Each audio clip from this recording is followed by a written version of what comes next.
The Friendship War, Chapter 3, Smushed.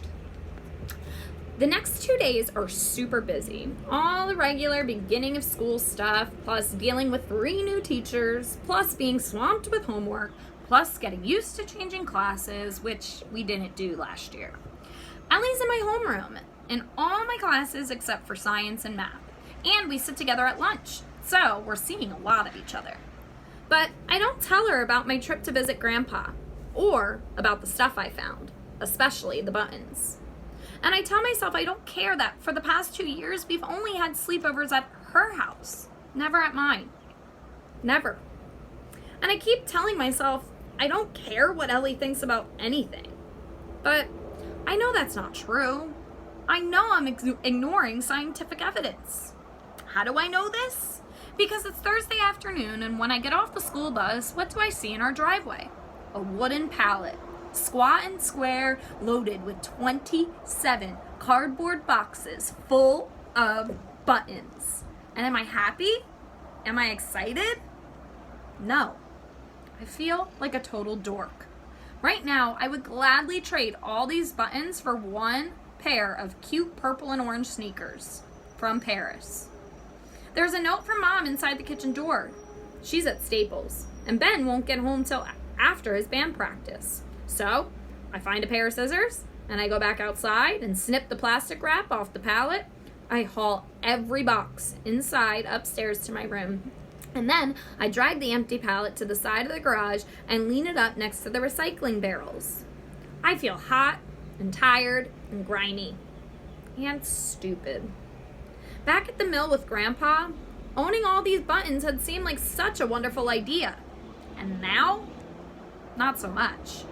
I have an old, wide brass bed with a dust ruffle, and 24 boxes fit underneath.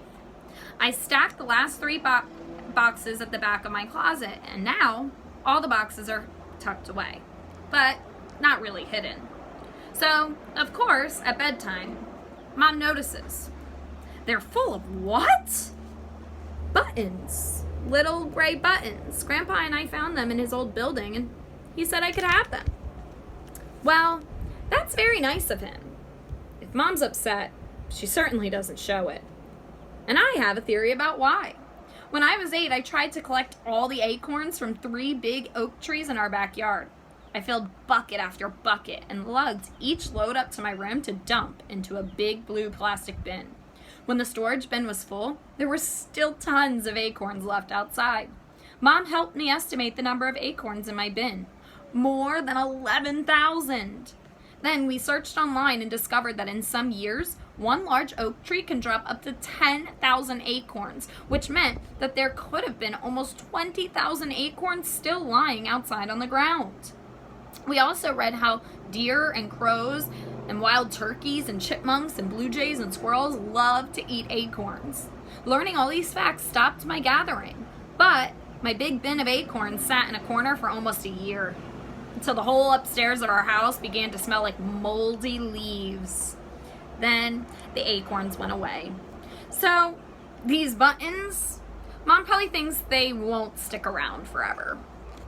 The first full week of 6th grade zipped by, and I've had no trouble ignoring the buttons, except I stubbed my big toe in a box as I climbed into bed twice. Then, halfway through Monday morning of week 2, Mrs. Casey says, "We start our first social studies unit today, the Industrial Revolution in America." And on the whiteboard at the front of the room, she flashes a black and white illustration with a caption below it. Boot Cotton Mills, Lowell, Massachusetts, 1852. Some of the buildings are long and low, and automatically my hand flies up. Yes, Grace. I went inside an old mill building in Massachusetts this summer. I took pictures and I got to keep some things I found. Great. Could you share some of that with the class tomorrow? Actually, I would hate that. This is what I want to say, but of course I can't, and I don't. So I say, sure. Good, thank you. Mrs. Casey turns around and back to the whiteboard. Now this picture shows a very large mill located beside the Merrimack River.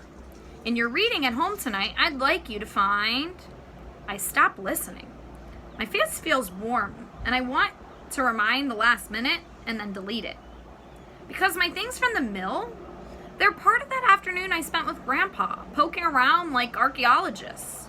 It was great telling Mom and Dad and Ben about the mill and the things we found. They know how much I love flea markets and garage sales and old rundown antique shops. Also, they understand about all the stuff inside my bedroom. Some kids like to keep diaries and journals and online scrapbooks and selfies. Me, I like to keep things. And my room, it's like a museum of my life so far. That's my theory about all my stuff. And I've got evidence to support this theory. The smooth gray stone next to the lamp on my dresser, it makes me remember the morning mist above the lake on our first family camping trip to Wisconsin. The small curved twig next to the stone, I picked that up to put on the playground when I was in kindergarten because it looked like a smile. And that IBC root beer bottle cap, I'd never drank a soda from a glass bottle until my first sleepover at Ellie's house. Almost everything in my room is there because it links up with a particular moment.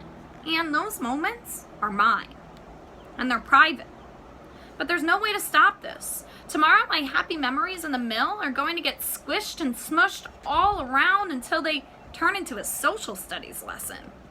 I know smushed is not a proper scientific term, but it's still the right word. Smushed.